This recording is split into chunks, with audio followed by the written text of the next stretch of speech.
I'm Chair of Healthcare Professionals for Assisted Dying and feel honoured to occupy that post.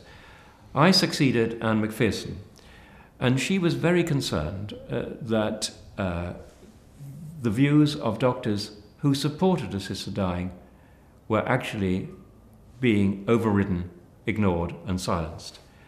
Many of the so-called representative medical bodies have a stance in opposition to assisted dying. The British Medical Association, the Royal College of General Practitioners, the Royal College of Physicians. And yet she knew, and I knew, and many of us know, that this does not represent the views of doctors, which are much more deeply divided.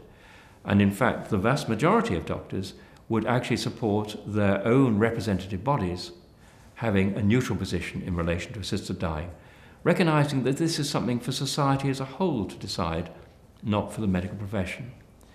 So we have a role, first of all, to change the medical culture that allows, at present, many people to have extraordinarily unpleasant deaths. Secondly, to persuade those representative bodies to be genuinely representative of the views of their members, of the medical profession as a whole, the divided views. And thirdly, to make it clear to the general public that although these so-called representative bodies are apparently opposed to assisted dying, it's not because the medical profession has some special knowledge which indicates that there are dangers in relation to assisted dying.